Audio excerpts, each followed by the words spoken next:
Hi there, it's Miss Meg with Art Feeds, and this week, since the weather's warming up and summer is coming, we are gonna create do-it-yourself ice cream sundaes in a couple of different ways.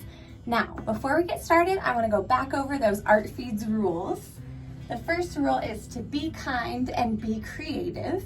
We're gonna be very creative in different ways with this project.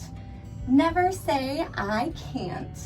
And there are no wrong answers. So remember, your ice cream sundae might look different than my ice cream sundae, and that is just fine because your creativity is different than mine and your imagination is different than mine, and the world needs all of our creativity and imagination. Now, this project was inspired by a friend of mine named Nola. Nola is 9 years old, and last year she traveled with Art Feeds and some other team members to Thailand, and in Thailand we helped create an art center.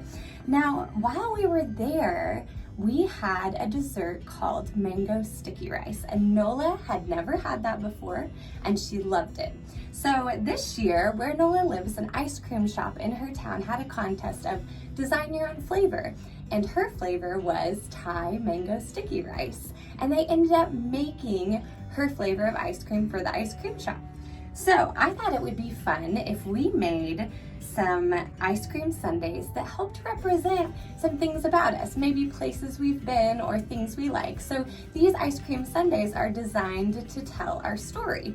So each flavor and each little part should tell the person that's looking at your ice cream sundae a little bit more about you. And we're gonna do this in a couple of different ways depending on the supplies that you have at home.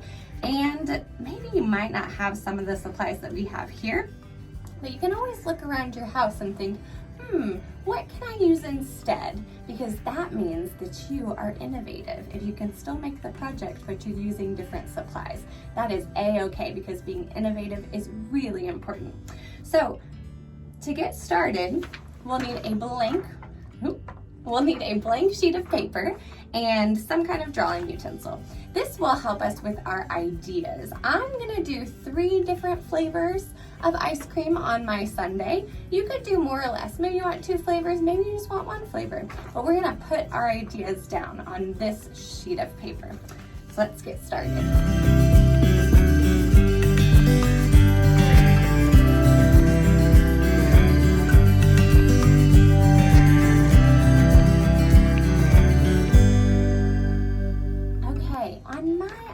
Sheet, I'm going to tell you a little bit about the flavors that I came up with and what that tells you about me and the things I like and maybe some places I've been.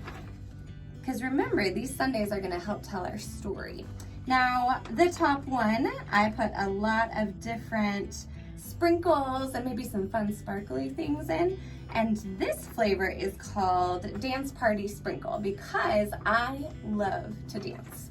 Then the next one here that I decided on is River Canoe Blue because I love to be outside. I like the water.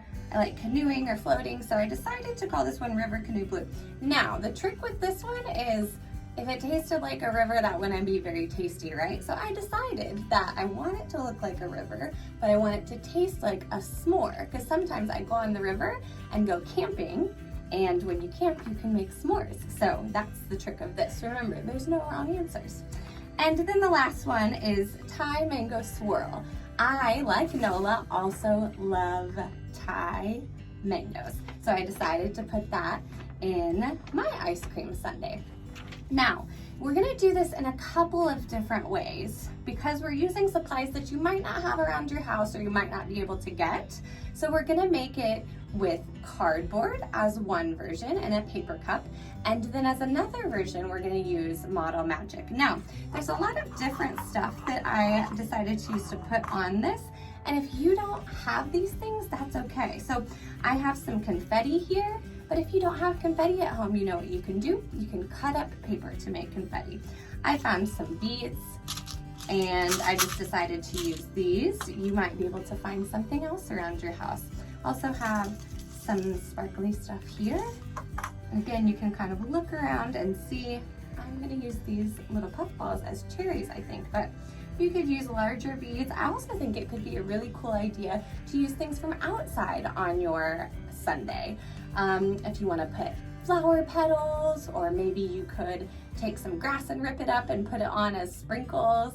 Remember, you can be really innovative with this project. It doesn't matter what you use, just that your different flavors help tell the story of you.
A couple of different versions of our ice cream sundaes. We've got this great version made out of cardboard. You can see that I have my Dance Party Sprinkle flavor here, my River Canoe Blue flavor here, and my Thai Mango Swirl down here, all in a paper cup with this nice little spoon. And then on this one, because we used paint on it, I think that will be maybe cotton candy flavored syrup. I've got a cherry, some whipped cream that we made, and then I've got those same 3 flavors here. So these are the same flavors, but they look totally different. And whenever I explain the flavors to you, it tells you a little bit about me and who I am. Now, I would love to see what flavors that you create and what you invent and come up with. So if you can have a grown-up take a picture or a video of your ice cream sundae and tag #ArtFeedsMakes, then we'll get to take a look. We'll see you next time.